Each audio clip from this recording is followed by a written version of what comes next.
Good evening. Welcome everyone. Glad you could make it. I see lots of familiar faces here this evening. I'm Dr. Kelley. I've been a practicing chiropractic physician here in Newport for over 33 years. The typical things that you see whenever we're talking of any kind of medicine is you need to take care of yourself. And you can read this as well as I can. I'm not here to get in anybody's doctor's way. Your primary care physician is your primary care physician. What we're going to be talking about are simple things that you can do at home if it's not a serious situation. If you have that 24/7 pain, it doesn't go away, don't even think about trying the simple things that we're talking about. Get to your primary care physician. If you have anything, tingling, loss of muscle strength, weakness that you just can't explain, call your doctor. I don't care if it's me or another primary care physician, call your doctor. Don't waste time at home. And the other thing I always tell my patients, if you have a problem and it's persisted for more than 3 days, call someone. The things that I'm going to show you will work quickly, right away. And if they don't waste your time. Move on to the next step. Our goals here. Primarily, we're looking for innovative solutions. Now, after 33 years, I've come up with a couple. That's why we have a two-part seminar for this lower part of the body, and a two-part seminar for the upper part of the body. I got a few innovations that might interest a lot of you. You're going to learn some things. You're going to learn some fun things. And that's the whole point of this seminar. All right, self-examination with a little help from your family and friends. That means whoever's here, and at home, whoever's there. A lot of this you can do yourself, but sometimes you need somebody to help you. To look, because you can't see exactly what you're looking for, or to actually feel or compare something that you can't really do yourself too well. All right, there's only 3 things that we're going to be doing. Looking, and comparing, and checking for differences in movement. So the first one, look for redness, swelling, and alignment. Let's just say you had a bunion. Does anybody have bunions? Should be somebody raising their hand. Lots of people have bunions, because I see lots of bunions at work. I know, I saw that one. But these are rather painful buildups of calcium, and they're almost always at the joint below the big toe. So in your situation where you have one, you'd put on your form where it is, at the big toe or below it. A lot of people have bunions along the tops of the toes. Wherever there's extra stress on the body, the first thing it does is brings calcium there to help support it and to help repair. But often, especially with bunions or other arthritic type changes, that calcium just stays there and becomes a problem. Very painful problem. Your toes, you can see, in this situation are hammer toes, which you get kind of curled up like that. Anyone have any hammer toes? Those are very, very common. Lots more people have hammer toes. And they're a little more difficult to deal with once they get curled up that way. We'll be talking about a couple things you might try though. And Morton's toe. The second toe is longer than the other toes. Who has that one? A whole bunch of you. Now, this is not a huge problem, but people frequently ask about it. What's the matter? I have this toe that's longer than the others. Interestingly, if you have a Morton's toe, you're in good company, because the Statue of Liberty has Morton's toes. They're frequently found people of European descent. And as I said, they're not usually a problem, but they can be, because it can affect how you shift your weight off your foot as you're walking. As you walk, your weight comes on your heel, and then it rocks towards your big toe. If the little toe is longer, it can take much more of that stress. In a situation where it's causing a problem, we've often used a little pad that you can make just by folding over some gauze at home and some tape underneath the joint, either of that second toe or the big toe, or both. And it takes the pressure off of that. Okay, the arches. This is where we really start to find problems. She has pretty good arches. What we're looking for is if one is turned, roll that in for me, Judy. Yes, if it's rolled in like that. Now, turn around, Judy, please. The other thing you're looking for, hold on again. The other thing you're looking for is this tendon. If it bows to one side or the other, especially if it bows in towards the arch, that person has some problems with their arches. So those are the things you're looking for.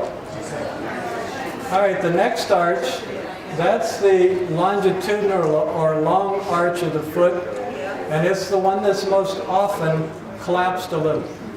And with time, and unfortunately with age, we see that arch dropping a little more frequently. Now the other arch that's up on the screen is the crossways or metatarsal arch. If this is your toes, that middle or metatarsal arch is across just behind your toes. And it would be collapsed in like that. Okay? You're talking under your foot. Under your foot, yes. So you might not be able to see it under your foot, but if you look at the top, you'll see where the toes kind of curl up like that away from it, where it's dropped. Now that one is a lot less frequent than the long arch dropping. And if it occurs, it requires either a special orthotic for your shoe, or they used to make shoes to compensate for it. My dad was one of those people with dropped metatarsal arch, kept him out of World War II, but he had to wear special shoes. It's the only thing that would keep that arch up and allow him to walk comfortably. All right, the heel to calf tendon. That's what I was pointing out on Judy here. That would be bent to one side or the other if your arch was dropped and you were already looking at that. If anyone noticed that that was curved, mark it on your self-exam form. Which foot and which direction. Now, this next one. This you're going to have to do without cheating. You're going to stand up again, but you're going to stand up with your weight equal on both feet and about shoulder width, whatever's a comfortable stance. Now your partner is going to look at your feet and see if one turns out more or turns in more, or both turn out rather than pointing straight ahead. And what I meant by cheating is don't stand up and force your feet to go something. Stand comfortably. Now the reason we are looking for foot alignment is when your feet turn out, your weight drops to the inside. And if your weight drops to the inside of your foot, your knee is going to turn in and your hip is going to turn in. So it's very important to carry your weight equally with your feet straight as much as possible. Okay. We've looked at the feet and ankles. Now we're going to feel for the 3 T's: tightness, tenderness, and temperature. Tightness would be tight muscles or tight joints. Tenderness is just what it says. Does it hurt when your partner is pressing on some joints? And temperature is the best way to feel temperature, no matter where on the body. Is turn your hand around and feel with the back of your hand. Cross it over what you're checking the temperature for. And you'll feel a difference. If there's warmth, you'll go from, oh, that feels, whoa, warm. And that's the way to check. Okay, so we need to take just a moment for you to check around the toes, the foot, and the ankle, the lower leg, for any tightness, tenderness, or increased temperature. Okay? Go ahead and stand up or sit and do it, whatever way you want to do it. All right, once you complete going over the foot and ankle, continue up the back of the leg to the calf muscle. Again, checking for the tightness, tenderness, or temperature. Go all the way up to the muscle right behind your leg, the calf muscle.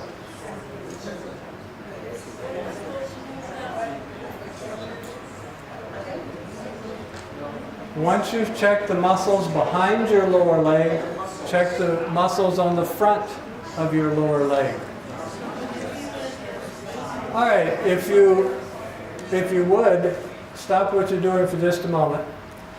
When we talk about tightness and tenderness, and we get to the muscles, like the muscles behind the lower leg and the muscles on the front of the lower leg, to check for tenderness, you can use the pads of your thumb and rub along that muscle, that shin muscle.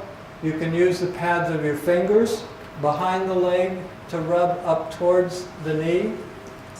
You can use the heel of your palm to do the same thing. And if there is tenderness there, you're going to find it real quickly. They're going to let you know. Don't push any harder. Pad of the thumb. Just follow the muscle all the way up to the knee and go from the shin bone, which is the bone right in the front of the lower leg, go from there all the way to the side.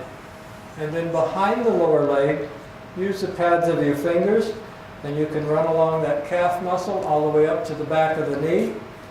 And then the other muscle that was on the screen previously is behind that shin bone. So you run your fingers and thumb right up along that area. Okay? So finish up with those for right now, and then mark anything on your exam form that you find that's tight, tender, or increased temperature. All right. Now, the last two things here. You have your shoes off. Pick up a shoe if it has a heel. Throw me one of those, Judy. All right.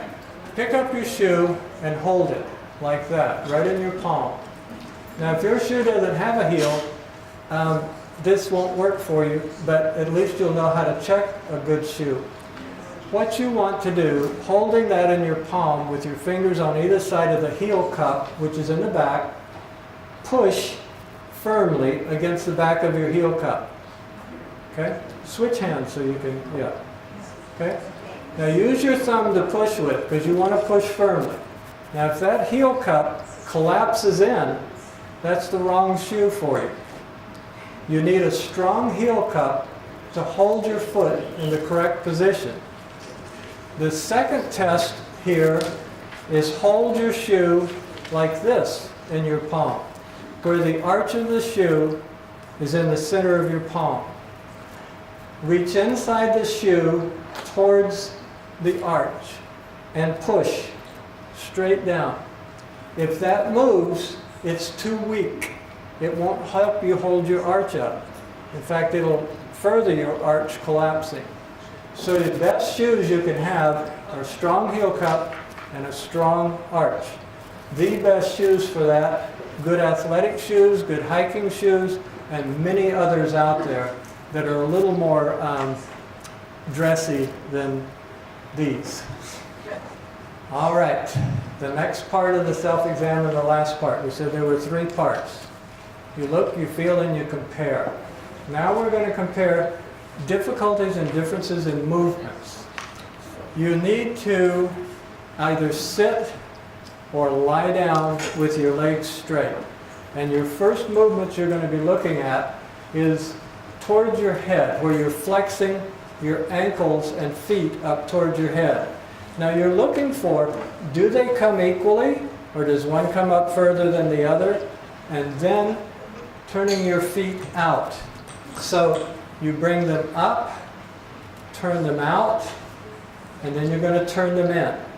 So let's check those. That's a good idea. Put your feet up on a chair or in somebody's lap, whatever you need to do. But compare for each other. Get those 3 and mark them down on your self-exam form. What you're going to do, she's going to pull her feet up and she's going to turn them out. Keep your legs straight and then she's going to turn them in. Okay? So you're keeping your knees locked, and the movement is straight up. And if you will notice here, this foot does not come up as far as this one. So she has a problem with this ankle.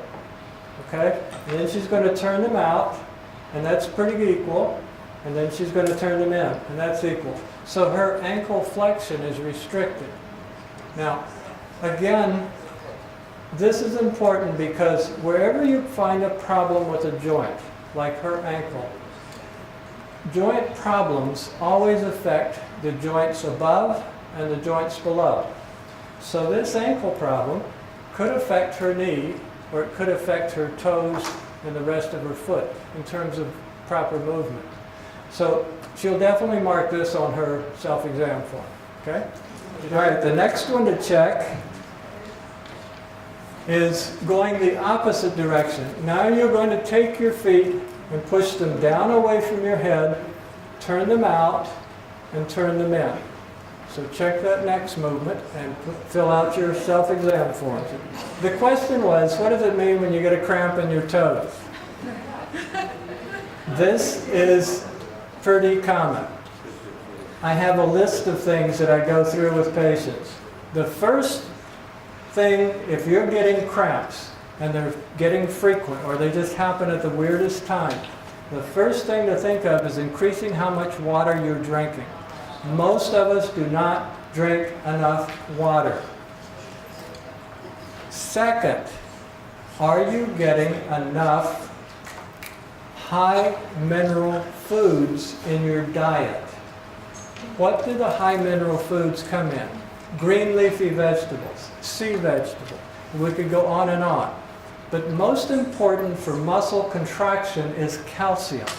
That's what your muscles use to contract. However, most Americans have too much calcium in their diet, and what your body uses to relax muscles is magnesium. And if you don't have enough magnesium for all that calcium you have, you're going to be prone to cramps. Okay? So those are the top two things. And then there are others, but I would say 85–90% of the time, those two take care of it. And if you're still having problems, you let me know. We'll get to the others. Okay, now we get to the self-care. What are we going to do about these things we've marked on our self-exam? Maybe you don't have anything marked on yours yet, and you are very fortunate. Most of us have found something by now. Bunions and hammer toes. Proper fitting shoes. Most of the time, bunions occur because of the toe box, where your toes and that arch that goes across your foot, the metatarsal arch. Most of the time, the shoe is too tight right there, and it starts to rub on the bones of the big toe and around the toes. So definitely, if you have problems with bunions or you want to avoid them, make sure your shoes fit properly. The apple cider vinegar soaks, you take 50-50 water and apple cider vinegar. What kind of apple cider vinegar? Bragg's, Spectrum Naturals, all of those that are organic apple cider vinegars. They work where white vinegar or something like that will not, for what we're talking. When you make your hot apple cider vinegar soak, you heat up that 50-50 water and apple cider vinegar as warm as you can comfortably stand it. Don't burn yourself. That's something else that I'm not going to help you with. You'll have to call or have somebody take care of that. But don't burn yourself. Leave in this case, your feet in that hot soak until it cools down. While your feet are in there, wiggle your toes around. Move your feet around. Move your ankles around. You will be astounded at how much pain that relieves. I have yet in all these years to have anyone come back and say the apple cider vinegar soaks didn't help with whatever they were soaking. And if it's another joint somewhere else in your body that's sore, you can soak that apple cider vinegar and water into a compress, into a towel, or some cloth, wring it out so it's not dripping wet, and wrap it around the joint. If it's a knee or a hip, it doesn't matter. Use the apple cider vinegar if you have pain. It will help. Hammer toes. Again, an innovation. If you have hammer toes, this is only to be tried for a short period of time. And I've had some patients tell me it helps a lot, and some of them say, no, it didn't help at all. And it depends on the progression of the hammer toes, just how bad they are. If you can catch it early, it tends to help more. But once they really get pulled up tight, I'm not sure that it's going to help a great deal. But pads and splints with toe socks. Do you know what toe socks are? Yeah, most everybody's seen individual coverings for each toe. But the pads would be like a piece of gauze folded over to make a cushion that you could put between your toes.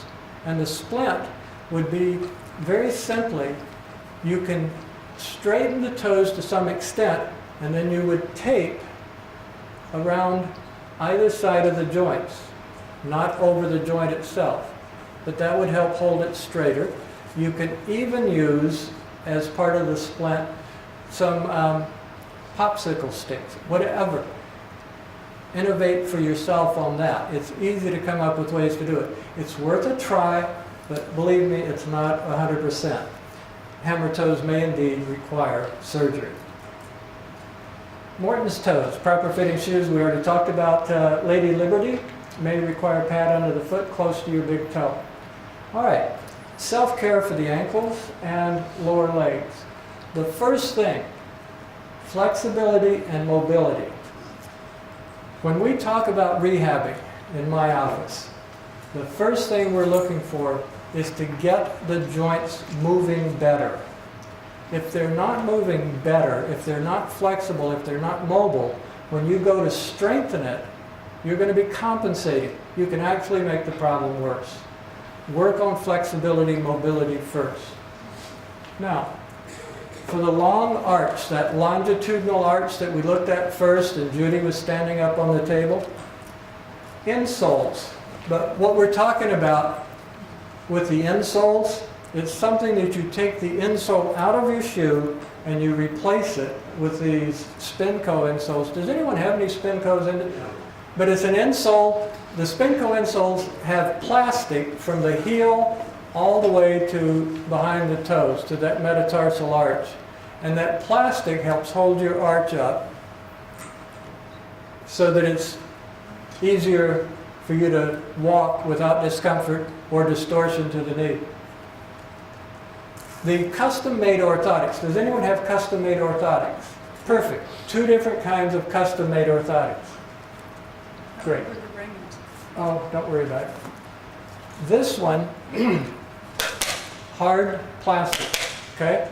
And that will keep your arch up. There is no question about it. It has a heel cup bit built in and support underneath the heel. These are probably the most typical that you find going to a podiatrist, and they're very good. I have a number of patients that use these. I have a preference, and I don't know who made these. Lisa, extended, oh, you have metatarsal. Yes, this is interesting. Now this particular support has an extended metatarsal raise. So she had a problem with her metatarsal arch. And you'll see there's a pad built in to hold her metatarsal arch up. Okay? And it's a flexible orthotic. I prefer the flexible orthotics. The only reason I prefer them, these work. These allow the bones of your feet to move freely. They're designed to move freely. Okay? So that's why we use the Spinco insoles. They have the plastic, but it's a flexible plastic. And this is the other thing, and we don't do this often, but there are times when we drop all our paperwork on the floor. But this has a very soft foam. As you can see, it just totally easy to push in. We have a patient stand on that, and we take an impression of their feet weight bearing. We want to know what the foot's doing under weight. And we send this to this company. They make the custom orthotics, send them back to us. And this is I go with full length. These, again, work, and this one is especially for her metatarsal arch, but I like to go all the way out the full length of the shoe so the entire foot is supported, whether we're supporting just one arch or more. Standing and walking and exercising with your feet straight, that's where your feet are turned out or in. My right foot turns out, and I ran competitively for years with it turned out, mainly because I didn't know any better. But even after I knew better, it's extremely difficult to get those feet straight. You have to focus on it. You have to practice it. Every time you're standing, you have to turn that foot straight if you have the tendency that I do. Whenever you're walking, someone said it takes 10,000 repetitions to create a new habit. 10,000 repetitions. Another guy, these are all, of course, specialists in their field, he said it takes 66 days of doing the same thing every day. Don't care how you look at it, that's a lot.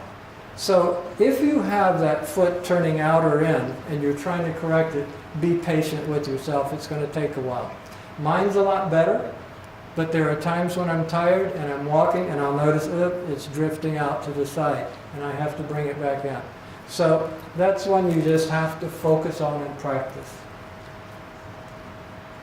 All right, bottom of the foot or feet, like the cold feet or hot feet or whatever, the apple cider vinegar soaps will help. Now, remember the old Coca-Cola bottles shaped like that? Best thing to have around in the world for your feet. Because when you put that down on the floor, sitting, don't stand and do this, you don't need a lot of weight on it. As you roll your foot over it, it'll go into that groove, and it'll go into that groove. Greatest thing in the world for your feet at night, if they're tired, improving circulation in your feet. There's a natural pump in the bottom of your feet. In some hospitals in England, at the foot of the bed, they have something where the patient lying on their back can put their feet there and it'll push against their foot rhythmically, as if they were walking. That pump in the bottom of the foot, the way the circulation is, will bring the blood out of your extremities back into your body. Great thing to do, sitting around, watching TV, reading, playing on the computer, whatever. Rolling your feet over that, or another innovation, a piece of wood, a dowel, a piece of pipe. It doesn't matter if it's straight, it's still going to work pushing on that foot. Okay? Now, the other thing for the bottom of the feet, anyone have plantar fasciitis? Lots of people.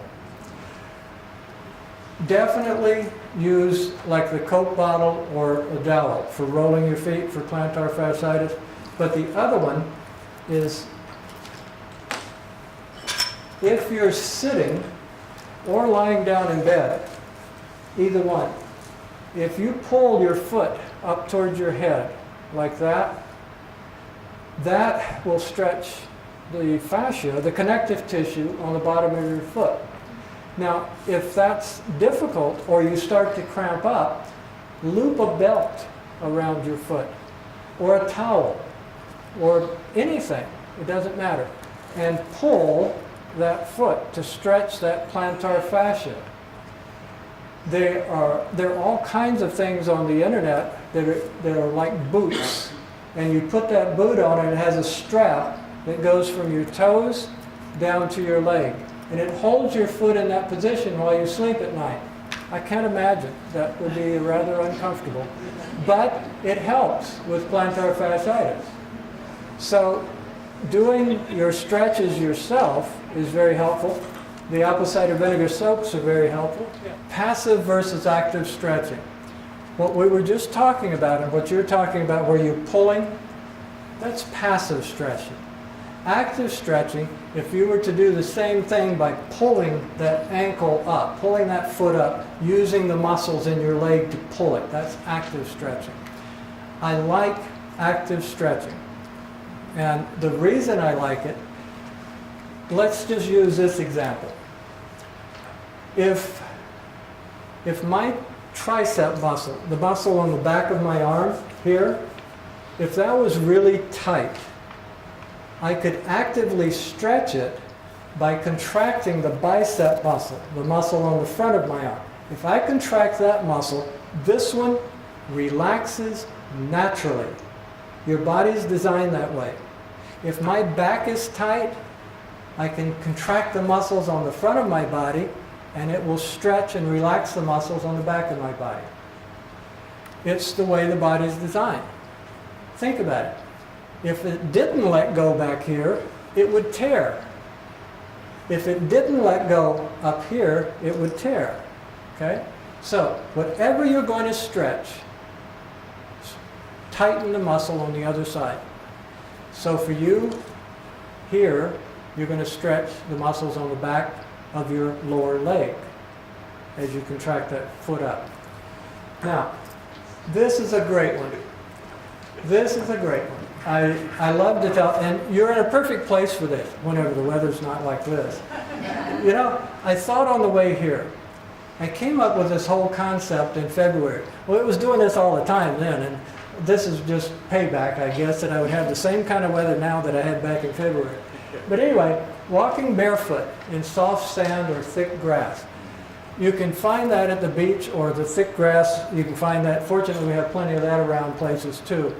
But the purpose of it, as you walk in that thick sand or grass, the foot is constantly moving and adjusting to those changes as you put your weight on that foot. This is one of the best ways, Meredith, again, for your ankle. This is terrific for loosening that ankle. Just another great way to do it. Okay? And I put innovation on there because, as far as I'm concerned, it's not what you usually hear. So get out there walking. All right.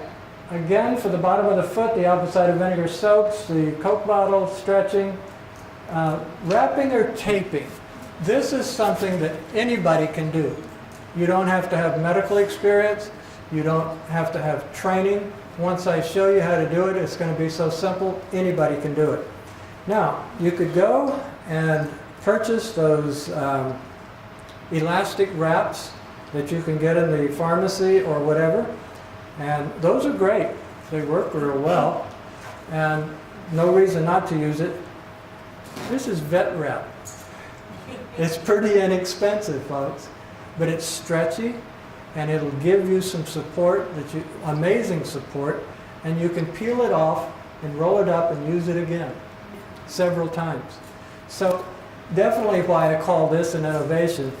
Use something like this. You don't have to do anything too expensive. Which are both dropped? Pretty much. Pretty much. Pretty much. Okay. Hopefully you can see well enough of what I'm going to do. We're going to take a turn around her ankle.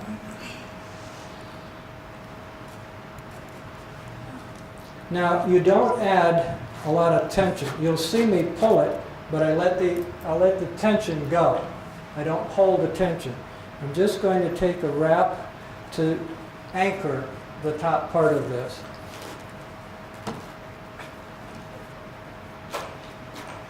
Now, her arch is dropped, so we're going to have her turn her foot up and in that way.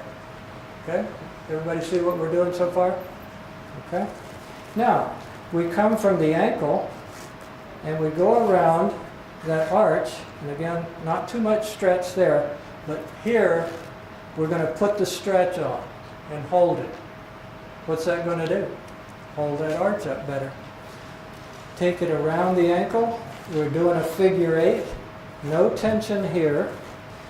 Now we're going to go a little bit higher, holding that. Take the stretch out, and we're going to go around the ankle.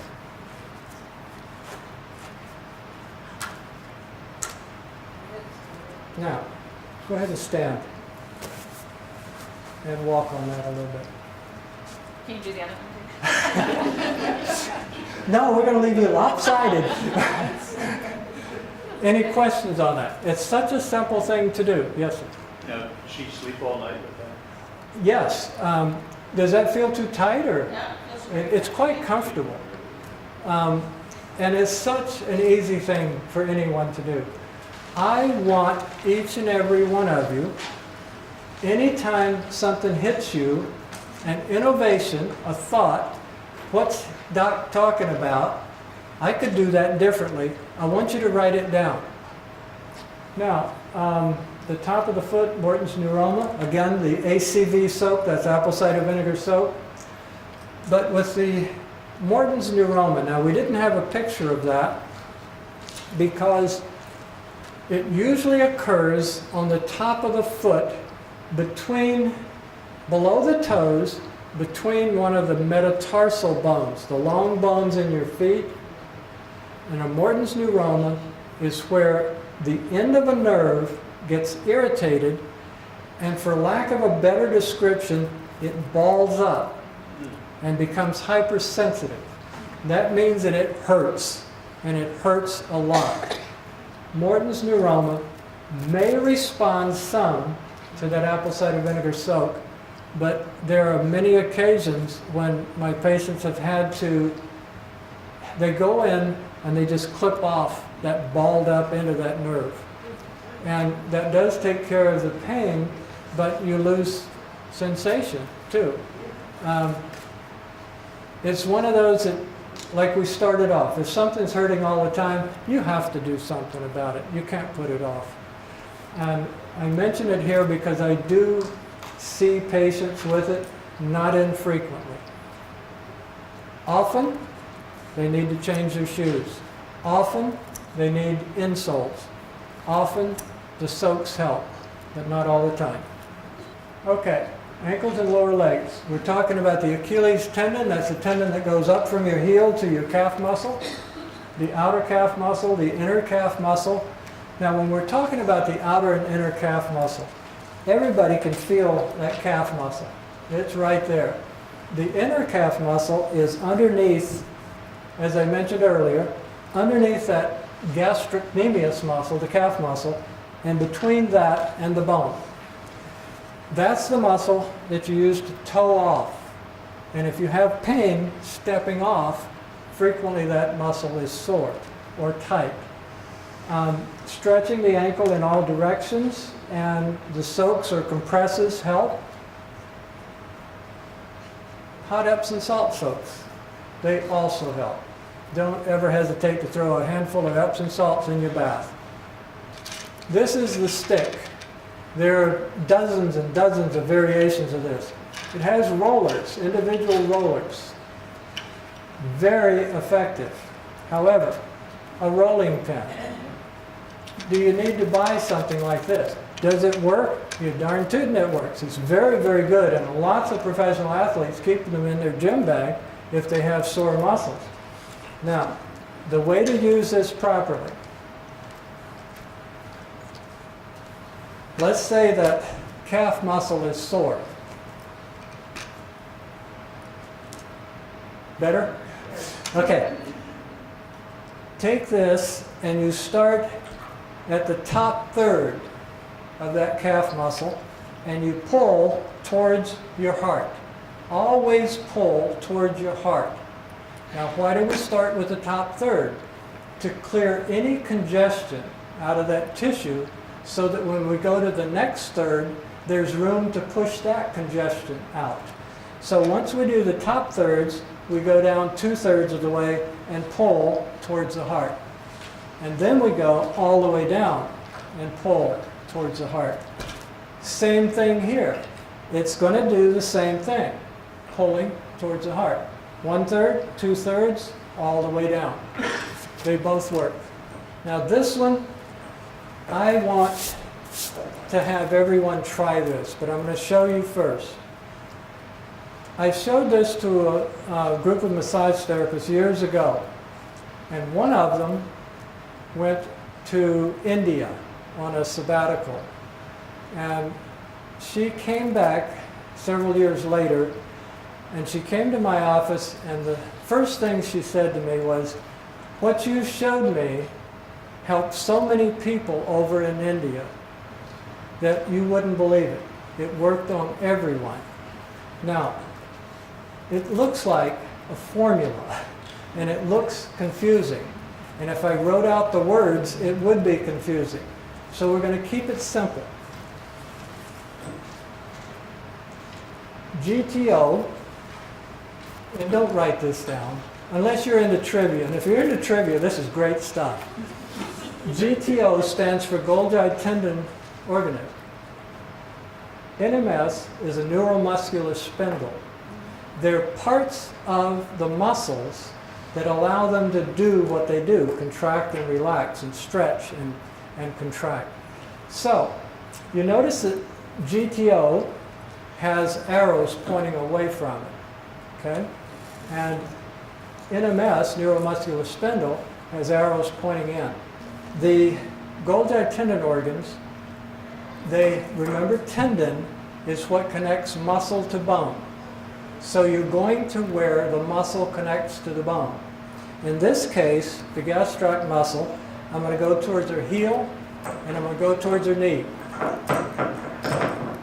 And remember that diagram showed you pulling away this way. So we pull away where the tendons connect to the bones. And the other one, the neuromuscular spindle, is in the belly of the muscle, and we push in. Use a broader contact. You can use your thumbs, but I like to, on a larger muscle like this, use my fingers to push in. Okay? Now, if that muscle was contracted, it's now going to be relaxed. So if somebody has a contracted muscle, I don't care where it is, see where it connects bone to muscle, pull, see the middle of the muscle, push. Okay? Now, since we're looking here, you don't have to do it on a leg because it's inconvenient for you to lay down on the floor unless you want to. You can also do it on a bicep muscle and a tricep muscle. You could do it on the thigh muscle, front or back. The question was, can this work with a cramp? Definitely. Definitely. If you can put up with that pain from the cramp long enough to get your fingers in there, yes, it will help stop it. So it's worth learning how to do this. Now we had another question on the muscle release, and that question was, how long do you hold it and how many times do you do it? I hold them for about 10, at the most 15 seconds, and I'll do 3, or if the muscle's not relaxing the way I want it to, I may do 4, 5, or 6 repetitions at both the ends of the muscle and the belly of the muscle. I do both, especially if it's a real severe spasm, like a cramp or something like that. All right, now we're into the strengthening and prevention part of this. I love this little quote, one of my favorites. Those who don't make time for exercise must eventually make time for illness. Robin Sharma is quite the author and speaker, tremendous author and speaker. In fact, they ran an advertisement in India and they called him second only to Mahatma Gandhi. This is just one of his words of wisdom, things that I really enjoyed quite a bit. Strengthening and prevention for your toes especially, but also for your feet, like plantar fasciitis and things like that. This is definitely an innovation. Put a newspaper down at your feet while you're sitting there. You've already rolled your feet over your Coke bottle and you've stretched your bottom of your feet. Pick up that newspaper with your toes and crumple it up. Or you're standing in the shower or in a tub or something, you're lying there. Put your washcloth down there and pick it up and squeeze it with your toes. Tremendous exercise for your toes. Just do it until you get tired or whatever. Like the self-exam for your arches, if that longitudinal arch is dropping, if you shift your weight to the outside of your feet, you're strengthening the muscles that hold your arch up. And if you don't believe me, stand up and try it. You shift your weight to the outside of your feet. Anytime you're standing, do that. And you can practice it hundreds of times a day hold it for 3 to 5 seconds and let your feet relax. And then move them out to the outside of your feet, hold it, let them relax. Terrific exercise for strengthening your arches. Heel raising and lowering on stairs or steps. If you have stairs at home, you have a great exercise piece of equipment for your legs. Get just the balls of your feet on the edge of the stair and make sure you're holding on. You don't want to slip off that step. But you're going to raise up as far as you can on the balls of your feet and your toes. Hold it for like a 3 to 5 count. Let your heels drop below that stair or step. Hold it. And then repeat. All the way up, all the way down. Great stretch for those plantar fascia too. Okay? Oh, you notice that it said both feet and then each foot. The each foot is much more difficult. You might want to do the both feet right at first until it gets more comfortable. But doing each foot separately is really an intense exercise. Ankle movements like what we talked about with where you can hold it with the towel or something, or elastic tubing. Elastic tubing is great. Depending on how far you hold it, you can increase the tension on it and make it extremely difficult at times. You can also do these ankle exercises isometrically. And that means if you're going to do ankle flexion, you just simply hold it. You don't move it. Isometric, it stays in that same position the whole time. All right. This one is one I want you to practice here in just a second. But very simply, one leg stands, and you'll notice I have asterisks on this one. This one is very, very important for your lower legs and your legs. It's also extremely good for your pelvis, but we're going to put it in this part because it's so applicable. When you do this, if you need to hold on something, have a chair there or be close to a counter or something, and you want to have your upper torso upright. It's going to make it easier to do. If you're leaning over looking at your feet, you're going to fall over. If you're leaning back trying to keep your weight off your feet, you're going to fall over. But tighten up here and put that leg out front and just hold it. All you're doing is holding it with your knee fairly straight. Then do the other one, and you're holding it fairly straight. Stand up, stay close to a chair, and let's try this, because there's a couple of different variations we're going to look at here. All right, do the straight leg first and hold on to something. Okay? And try to let go of it after you hold on it first. Okay? Now, here's how to know when to stop. If, when you're standing on that leg, it starts wiggling too much, or the knee moves to the inside like that, stop what you're doing. Don't let that knee move to the inside. Keep your weight on the outside of the foot.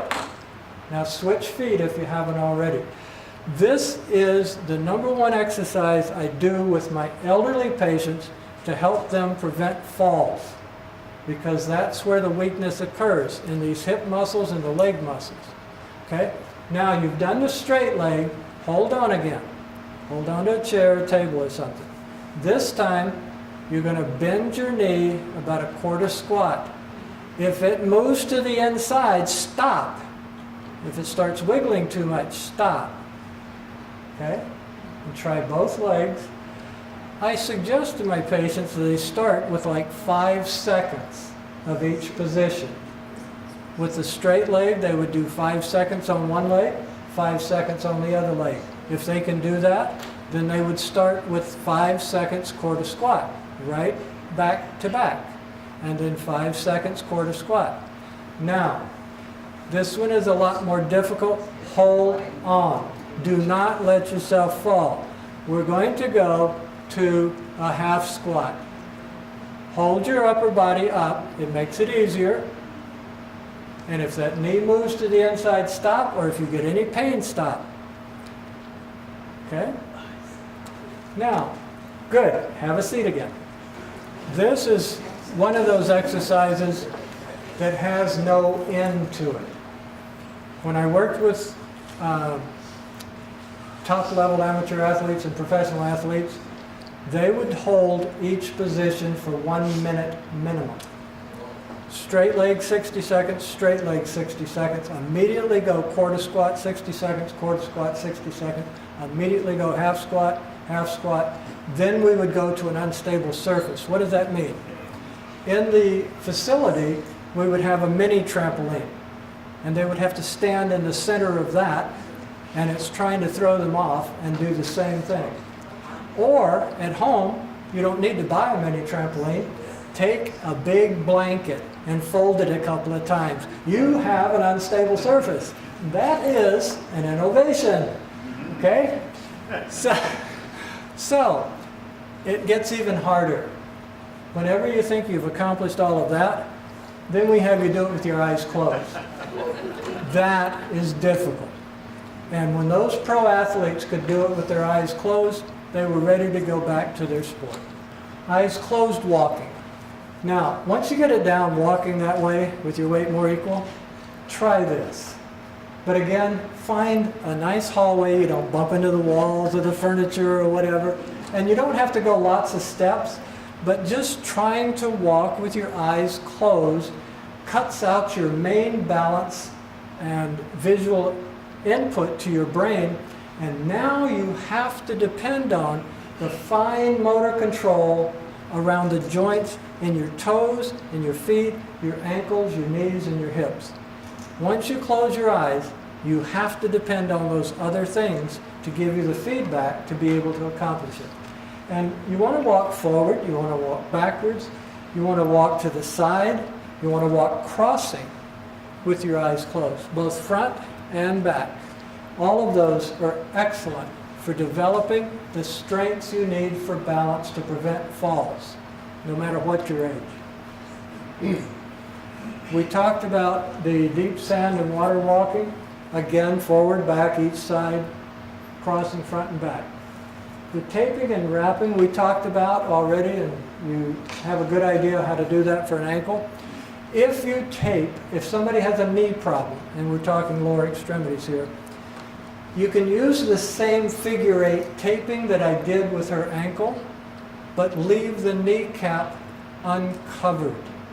Don't tape over a kneecap. The kneecap has to move for you to walk.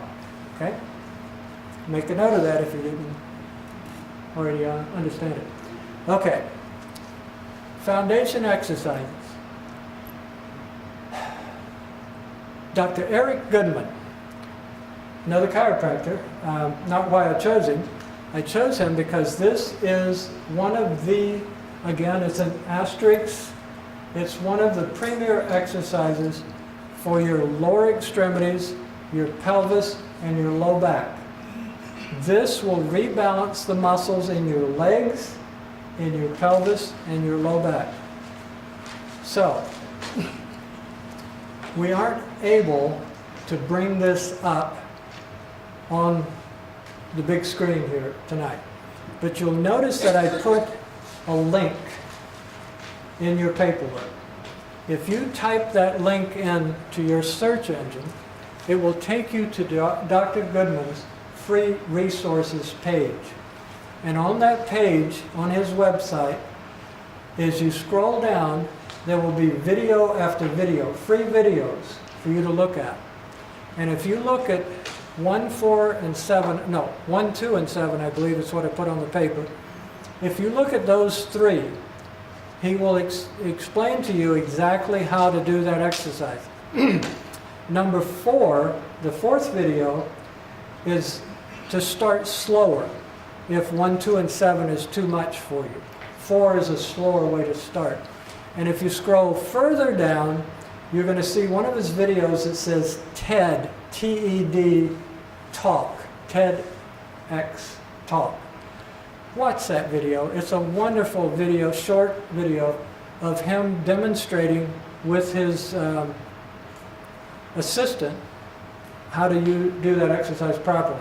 Now I'm going to have you stand up just like he does at that video, and I'm going to show you the basics of it right now. Because even doing this little bit that I'm going to show you is going to make a difference. You're going to stand with your weight equal on both feet, Very, very important this time that your feet point straight ahead. And if they're not straight, straighten them out. Now I'm going to show you from two different directions. I'm going to turn here. Don't turn with me. Your first movement is to stick your butt out. Straight back. Okay? Keep your chest up, your head up. And once you're here, you may feel some strain in your low back. Does anyone feel their low back tighter? Yes, some of you do. Okay? Push it out further. You feel it more? Good. Hold it. Now, you notice that your knees are lined up over your ankles. Don't lean forward. Keep your head and chest up. Don't lean forward. Now, if you start to sit back, keeping your knees back, like you're going to sit in a chair behind you, you've pushed your behind further back, and you're keeping your head and chest up. Your weight comes off your toes. Your weight's more on your heels now. Now you feel it in your low back? That's all you need to do right at first. You're going to strengthen your low back and help prevent low back injuries. And that's just the beginning. Watch his videos, okay? Does that give you an idea of what we're talking about? Good. Your knees stay back. That's a good question. Most people, when they squat, they do this. They go down, their knees go way forward, the weight comes off their heels. We're doing the opposite. We're pushing our weight back, lifting our toes, keeping our upright, and sitting back with the knees staying back. Do this at home, holding on to a sink or a counter or a sofa. Hold on to something heavy at home. And then when you do that, you can sit back further. Okay? Watch this with Meredith, because this is what I do with my patients until I get them over to the counter to hold on. Now, first thing you're going to do is sit back a little like you were going to sit in a chair behind you. But with my legs straight. With your legs straight. Perfect. Now, stay back and bend your knees. Don't let your knees come forward. Keep going. I'll hold you. There you go. Keep your body up. Keep going. Keep. You're hurting my bracelet. Oh, there you go. Now you notice her knees are staying back over her ankles. Bend your knees, but stay back. There you go. Lift your head and chest. Good. Keep going. Good. Now come back up. Thank you. Good job. Before you leave, there are several things that we need to go over. Now, the other thing I want you to write down. Self-care innovator. One word. Self-care innovator. INNOVATOR. .com. Selfcareinnovator.com. The website is not complete, but my wonderful IT person has it so that when you go to selfcareinnovator.com, you will see where you could sign up for our free newsletter, and you can post on the forum already. You can post comments about this seminar, you can post comments about anything you want, and you can share those comments, and the newsletter will be coming out as quickly as we can crank one out, and we'll be talking about innovations that you people have written and innovations that you'd like to hear about in the forum. So I'm really hoping that you're going to participate with us with the Self-Care Innovator program. And again, if you don't want your names on those, don't worry about it. But I'd love to see your name and your email address. But I'll get that if you sign up for the newsletter. And otherwise, thank you ever so much for coming. Thank you. Thank you. Thank you.